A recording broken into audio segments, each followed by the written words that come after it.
is actually a combo live stream. Garden30, my three things this morning about how, because they were feeling a little overwhelmed. Well, I just got back from a business trip, so look at this mess. Look at that mess. Look at this piece of styrofoam not shading those hydrangeas. There we go. It's a little hot for hydrangeas. Look at that wall of tomatoes. So I'm kind of in a situation where I've got a lot of catch up to do because I was gone for 4 days and, tactical held down the fort. We've got a chicken processing workshop coming this weekend that is sold out. I have a couple of people on the waiting list. We've had a talk and decided that we are going to make room for them. So if you were on my Garden30 about a week ago, we trellised these tomatoes. Look at that one on the ends, almost up to the roof. This one was pretty small. I'm letting a sucker go, and it's going to end up being trained around this rope here. But right now is there's lots of little things to do around here. So I'm starting with Garden30, but my primary directive has to do with my three things, right? So I don't even know where stuff is around here. And if you have any questions, just throw them in the comments. Hey guys, is my video sideways? Because it tells me to rotate the device. So if I'm sideways, let me know. I will rectify that situation, but I prefer landscape on this. So you just tell me in the comments. I have live chat up so I can see you.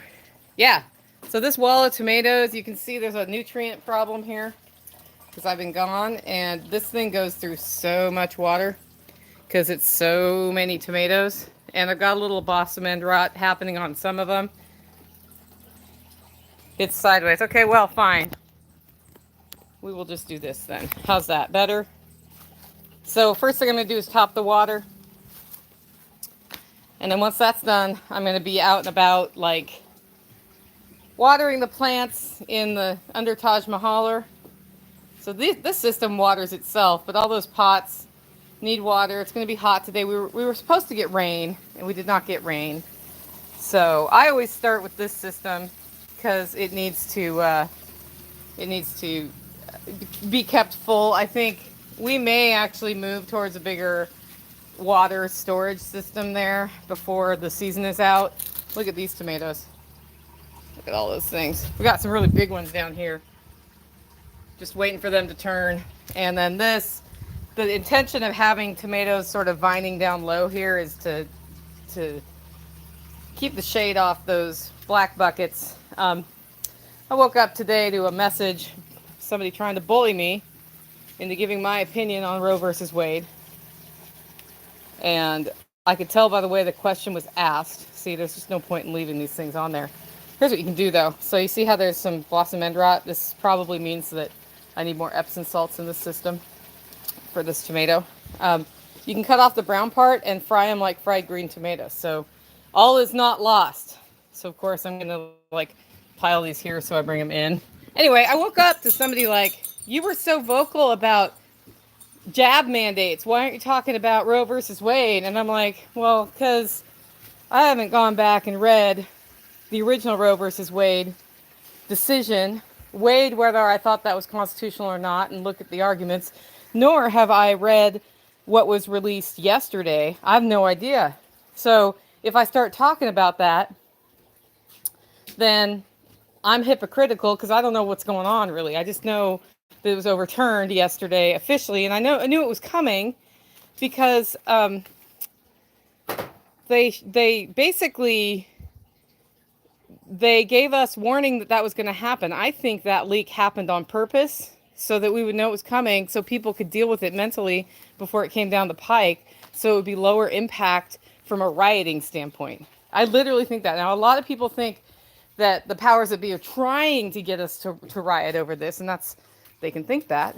But I actually, with that happening, think that the net result is more people knew it was coming. Just putting the phone down while I put this hose on the end of the hose. And that would tell me they didn't want as much violence as could happen from that decision. But this person is somebody who wants to bully me into taking up a position. And I don't care what the position is, right or wrong. You shouldn't be bullying people to take up a position. I don't think that's the right way to approach discord discourse. And I also think that while I have learned how to make emotional arguments for things, I have taught people in the liberty movement how to make emotional arguments for things that are reasoned, that that's not how I would want to approach this. So the question in that whole thing was the original decision constitutional? And the question in the original thing was whatever they were suing for constitutional? In order for me to even be able to say anything on that, I need to go back. And it's been 20 or 25 years since I even looked at that case, right? And look at it, see what happened, understand the backstory, understand the arguments for Roe versus Wade to begin with, and then maybe I could have an opinion about that. And then once I have an opinion about that, I can have an opinion about whether overturning it was the right choice or not. Okay? And this has nothing to do with the moral argument behind abortion, when it should happen, the terms around it, any of that medical freedom stuff. What I think should happen. It all would have to do with if we're going to have a reasoned discussion about it, let's have a discussion about is the original decision correct in your opinion, and why, and back that up with why, and then is the current overturning of it as a result the right decision. People aren't talking about that on both sides. They're talking over each other, and it's not doing any good. One side's like, thank goodness it got overturned, and because I am, pro-life, and the other side is, oh my gosh, it got overturned, and the world's going to end because I'm pro-choice. And when we talk to each other this way about hard issues, we don't get anywhere. Hey, Garden30 time, exactly. Garden30 is not at night because actually right now it's super cool outside. Not super cool, like I'm still sweating, but it's cool enough that I can have this discussion, and later in the evening when I usually do Garden30, it's going to be a sweaty mess. So these are my hops I'm growing. I need to put trellising up for them. So I did read Roe versus Wade. You have to read Rehnquist just to get the unconstitutional. Hold on. Cool. See, you've read it, so you can actually comment on it. Me commenting on it would be me commenting out my butt, right? And me commenting out my butt is not really valid on this, which is why I'm not commenting on it on this time. And I'm still deciding if I want to invest the time to read about it or not. I mean, I guess it's a fairly historical moment for that topic, and it's going to be, it was funny because people were like, hey, are you going to be in the cities because you need not to be in the cities this weekend, well before this even came out. And I was like, why is everybody afraid for me to be in the cities? Well, apparently people knew this was going to be released today. I think we knew. But it's just interesting. But the issue with this person bullying me is they had put out something earlier about the jab related to policy on Roe versus Wade or that. And I was like, well, it's interesting to me that my body, my choice does not count for the jab from your perspective. And it also, but it does for abortion. Like, why is one different and not the other? If you want to be consistent, then you should be consistent. And if you're going to push for mandates to be constitutional, then you're setting the foundation for the whole concept of my body, my choice to be overturned on women's issues. And they argued with me, like total emotional argument. I see somebody has had the pressure washer out, and now we're all tied up in that. So you're also going to see me get frustrated and untangle hoses because they're all tangled up with each other. But so she went off on how rich people always could get an abortion anyway, and so my argument was flawed. And I was like, that has nothing to do with what I said. I'm looking at this of if I have no opinion on the matter and I'm answering this in a non-emotional, like reasoned way, if you set the foundation for one thing one way and something the other way, it's not going to work. And what's going to happen is people are going to use the standard of the other thing to outlaw the first thing. And it doesn't matter if I'm talking about marijuana, abortion, jabs, like whatever. It doesn't matter what I'm talking about. what matters is when you set that foundation for something, it's going to get used. It's kind of like the executive order thing. People get so excited about, hey, the executive order was released that supports my opinion on anything, like on whether or not red cars should be allowed to be driven around. I'm seeing some comments here. Gardening is not emotional. It just is. Exactly. A lot of solutions can be found in the garden. So it shouldn't be emotional. We should be talking about what that means. And every time I see an executive order, whether or not I agree with what they're saying coming out of the White House, all I'm thinking is, well, more power to the president. And at some point, that power is going to be used to do something horrible. And it's because we're letting this thing get by because of the topic rather than if it should be a power of the president to be able to write an executive order about said thing that that this is going to happen to us. You know, each side, when they're in power, cheers how awesome it is that they get whatever done in whatever nefarious way. And then here we are. Babies. Okay. Anyway, so we have somebody in the comment arguing the emotion of the issue right now, right? Rather than what foundation is set. I'm not taking a position on purpose on this video about where I stand on the abortion issue, because that matters not on Roe versus Wade. What matters is if the original question was constitutional or not. That's how our system works. If you're going to work within the system, that's what you need to do. So I'm actually not going to engage on that topic in this video. And if you've come here to engage with me on that topic and you can't understand why we're talking about this in a non-emotional, reasoned way, then you might want to consider leaving.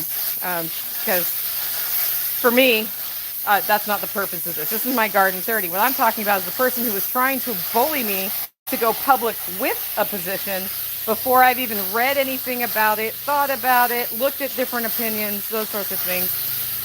She wanted me to come out and be on her side. And that's not how I work. I'm not going to be on anybody's side on something like this. I'm going to be looking for the bigger picture to begin with if I'm going to tell you my opinion. And that probably, since I prefer to work outside our system anyway, has nothing to do with whether something is constitutional or not. You know, it was in Nazi Germany, it was legal to torture and kill Jews in concentration camps. And the argument that I'm going to do this just because I was told to and it was the law and it was legal doesn't really hold much with me. So that's where I am philosophically. And if you've listened to my channel for any amount of time, you know it. But I also don't like bullies. And wherever I am on any topic, if you're coming after me, bullying me, saying I have to blah, blah, blah, because opinion, then I'm not going to participate in that, right? And I can't actually see the comments very well because I don't have my glasses on and my hands are full. And that's what she was doing. She was trying to bully me. And I think the threat is that she will no longer be my friend if I don't come out for whatever my opinion is. That's going to have to match her opinion, right? And if I don't advocate the way she wants me to advocate. And you know what? The thing is, she's not my friend. And that's something we forget on social media. This is somebody I know well. This is somebody I know in person. Oh my goodness, this is very low on water. Woo! So, I have to water those things too. These are, oh look, a wineberry. That's pretty cool. So this is somebody I know in person, somebody I've hung out with. It's somebody who, when I critiqued George Bush when he was in office, she was like, yeah, you're like me. Well, the problem is then Obama got in office and I started critiquing him, and she didn't like that very much because, you know what, anybody in power is critiquable. And there are a lot of abuses coming out of our government and our politicians, right? So, wow, these things needed more water than they got yesterday. And she's trying to bully me by threatening no friendship. I'm like, you haven't been a friend for years. You haven't stopped by my house in years, even though you keep saying you're going to. And I mean, that's fine. I'm not offended. I get it. Like, you've moved on with your life. I've moved on with mine. And then you treat me with judgment and abuse every time I say anything that has to do with, hey, maybe this thing you're saying is inconsistent, or maybe this is the consistent view. And then you try to make the argument that because rich people can do more than poor people, your argument is invalid. But if I were to bring that up in the opposite direction like say in the Second Amendment issues, it's easier for poor people to defend themselves if they have access to guns. Well, then she'd be mad about that because my view is wrong. Okay, well, that doesn't make me care if you decide to leave me if I don't come out, leave me as a friend if I don't come out one way or another. In fact, if people want to attack me for my opinions, they can. I've been through worse. Been through a lot worse. I've been through a lot worse online from people who hated me, who never met me before, threatening to come rape me, shoot me, beat me up, kill me, wishing me dead. And having been through that once, I don't really care anymore. I don't care. I know how the left and the right argue or operate. The people who are operating on both those sides, who are operating with emotion rather than reason, when somebody does something they don't like. And I will tell you this, the left is more likely to go to violence sooner and death threats sooner, which is theoretically completely counter to what they stand up for. And anybody on the left watching this may be saying, no, no, no. Well, I'd be happy to dig up some of the emails I got when I was working at the organization that exposed Al Gore's energy use. What I can't give you are calls because I didn't record them, but I had a lot of phone calls from men threatening to rape me, sexually assault me because we had published a piece of data that was correct. Yeah. This is from the side that's supposed to be all about women's rights. I'm going to rape you for publishing things that are correct. So anyway, that's not okay with me on either side. You don't start going after people's kids, their spouses, and you certainly shouldn't go after them for having an opinion. A better approach is to have a reasoned discussion. What would have been a better approach in that case would have been, hey man, like, I think your intention behind this is wrong, and this is what I want to talk about. Or this is what I think about global warming. Let's have a discussion about global warming that's reasoned and not founded in emotion, and actually talk about the issue. Let's talk about the environment. That's where I want to go with global warming. What are we doing to care for the environment? Because the solutions coming off the government are doing the opposite of caring for the environment. Like carbon, the whole concept of carbon credits is ridiculous. The whole concept of cutting out ruminants from our land, the very animals who can help make the land trap carbon and other things because they fart, the methane thing that's going on now, that's wrong. Now, but what's not wrong is that the way we raise animals in CAFOs and otherwise are harmful to the environment, right? They are. The way we raise most large-scale commercial livestock, chickens, beef, eggs, all of it is an environmental catastrophe. And we can't be on one side saying we need animals in the system to protect it, or we don't believe that the problem is as bad as you think it is, without acknowledging there is an environmental impact that is horrible in how many of our commercial systems are run, and nothing's being done to deal with that. Quite the opposite. I mean, this is why we don't like partnerships between private companies and the government, because they become a super corporatized power structure that is fascist in nature, that abuses things around them, that get exceptions to the rules, and then they hold other people to higher standards than they need to be held to. And that's an issue. I think what's going on here is that I have a stuck bell siphon. Like ever since I talked to Jack at the Exit and Build Land Summit, my bell siphon, which has never stuck before, kind of sticks because my pump keeps getting blocked up. So I'm going to release that.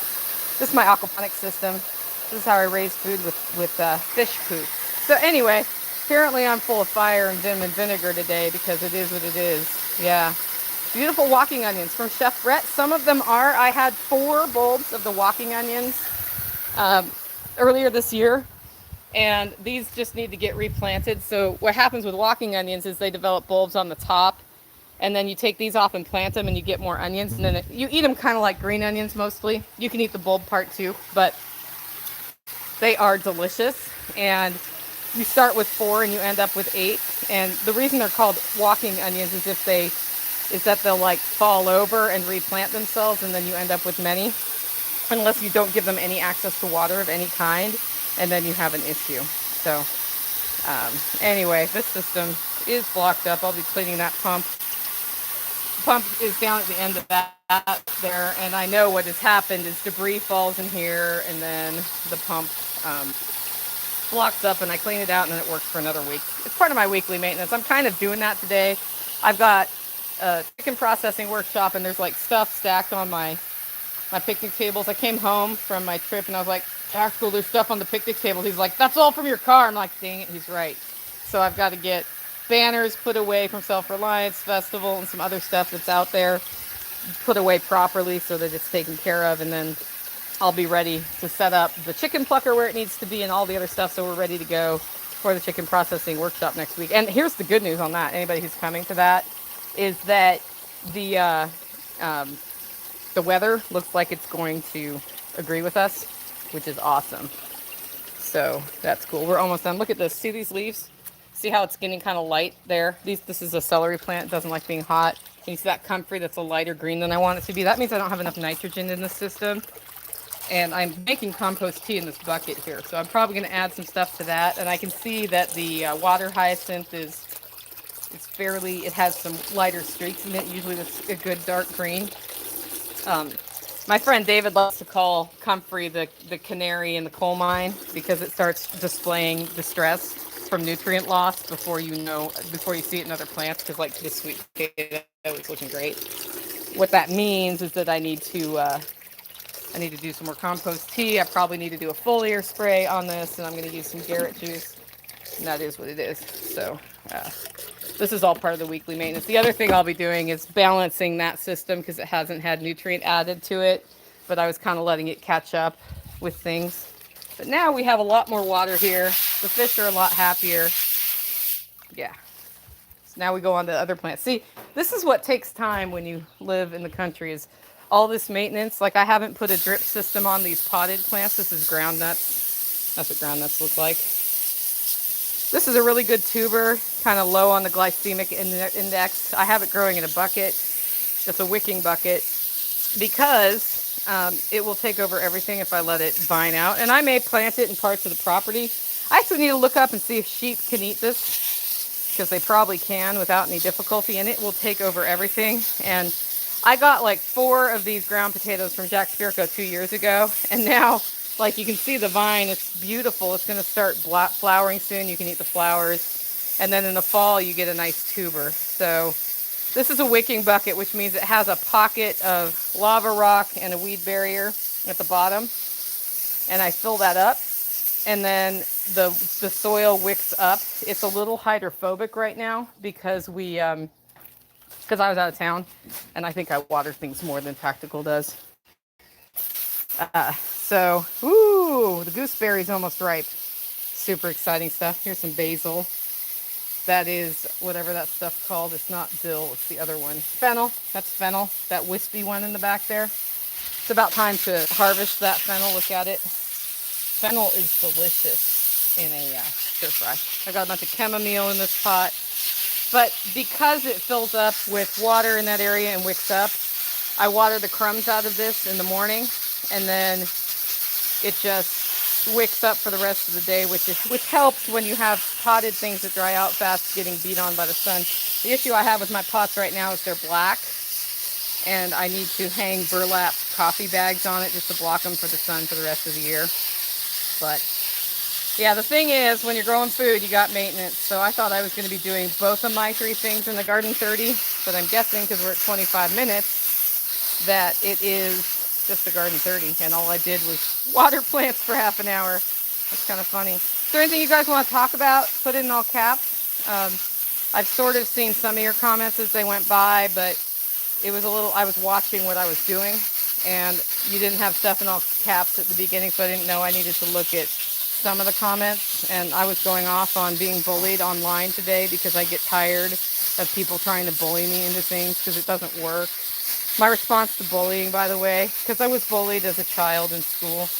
We could use some sheep wool, but only know people with hair sheep. Peaceful Pastures in Tennessee, which is in Lancaster, Tennessee, used to have hair sheep. I bet she still does. I don't know if she sells her wool, but it's peacefulpastures.com. Jenny, I believe, is the name of the lady who runs that farm. I mean, she and her husband run it. They do like awesome grass-fed meat. I know Tactical was buying some meat from them this year. And definitely reach out to her and see, because if she doesn't, she may know some other people locally. And I don't know where you're from, but you know, it's that's a Tennessee resource. If other people in comments, like, tell us where you're from, and if there are other people in the comments from those places, we can definitely you know, try to crowdsource that for you. But I know it's possible to just order it online. I'm guessing you want something closer to the source. So this system's also empty. So this one is piped tomatoes, right? So the water's constantly moving through here. And what happens? You have one of the most awesome hose sprayers I've ever seen. It says it's good to have good hoses and sprayers on. I'm gonna, hey Tactical, can you put the link to this hose nozzle in? Okay, so after this video is done, Tactical's gonna put the link to this nozzle, which he got on Amazon, and it's super durable, right? Super durable, and it will we'll share that with you because it's actually a great nozzle. I love it. I've been using it for a while, and I like the way like the thumb thing goes forward and back, right? It's probably really noisy. Forward and back, and other side of the lake for me. Oh yeah. So Jennifer at Peaceful Passage, Jenny at Peaceful Passage, ask her, because she doesn't know, she'll know somebody local on the wool. But this has gotten clogged up with mud daubers and other stuff, and the cool thing about this nozzle is with a screwdriver and some care, because it has springs in it and you don't want to lose your springs, you can pull it apart, clean it out, and it still works. If it gets leaky, you can replace the O-ring on it. And all of that has happened with this very nozzle. It's a great nozzle. I just don't know the brand. I think Tactical's getting ready to go to town. Whew. So the other cool thing that happened today is I went to the farmer's market. See all this clutter I get to clean up today? I don't have to. The next thing I'm going to do is make hummingbird food and refill the hummingbird feeders, because that hasn't been done. But I went to the farmer's market, and the farmer told me that his broccoli is going to bolt this week. I said, well, how much do you have that's not here? Awesome, thanks. Yeah, no problem. And I was like, well, I've got, he's like, I got a ton. And I said, well, he's like, I'll make you a deal on it if you buy it, but you have to buy it today because it's going to just bolt. And I said, okay, well, Tactical's going to town. Can stop by your place on the way back, and we need a couple doughs because this guy sells rabbits too. And then I hit up Tactical, who's willing to do it, and he's going to go get broccoli. So what I'm going to be doing I'm going to be decluttering out here, right? Putting away banners and that shirt and that bird seed and hanging this feeder up. Hey, while you're at Lowe's, can you get one of the hook things that will hold this out from just get one like the other ones. One of these. That's the hook thing. So I'm going to be putting all this stuff away, moving the propane heater so we can be up under here for class. This will be the classroom. And then that plucker will be outside under here. And we'll have the scalder out. And we're going to feed people over where that trailer is. It's going to be great. I am pre-making pulled pork this weekend for it. It's going to be yummy. And then we're going to have sides, some of which are not keto, some of which are. Just we do it how we do it. Are you still looking for the link? I'm about to post it. Okay, he's about to post a link to that hose thing. So, I gotta wait for YouTube to give me all of their ads first. Okay, YouTube's giving them all their ads first. Apparently, I need to figure out how to turn that off when we do it live. But what's going to happen is he's going to get home with broccoli, and then I'm going to go to blanching broccoli, cutting it into 2.5 pound segments in Ziploc bags probably, and on trays and things, drying it, patting it dry, freezing it. And I'm going to freeze dry a bunch of it this year because I love broccoli. And, broccoli, if I can get it cheap, then that's great. I actually offered the farmer trade if he wants some of the freeze-dried broccoli, so we'll see how that works. But, yeah, I really got to work on that pump. I wonder if I can reach down there and... This is how oh no. See, I'm going to drop my microphone in there if I lean over that. Did you post it or no? Yep. Okay, guys, the link to the hose is on there. So I just posted the link to the hose and the quick disconnects that we use. Those don't have a swivel on the bottom, but if you use the quick disconnects, it acts kind of like a swivel. And those are awesome to use during the winter time when you have to disconnect hoses to drain them. So it makes it a lot easier when you've got to drain hoses to keep them from freezing, but you still got to top off water for livestock. Yeah, cool. Awesome. Okay, guys. Well, thanks for joining my Garden30. I hope this inspires you to choose one thing today and get it done. Because if you get it done, it won't be on your list anymore. And even though your list grows, man, choose the thing that's most important to get done or the one you don't want to today.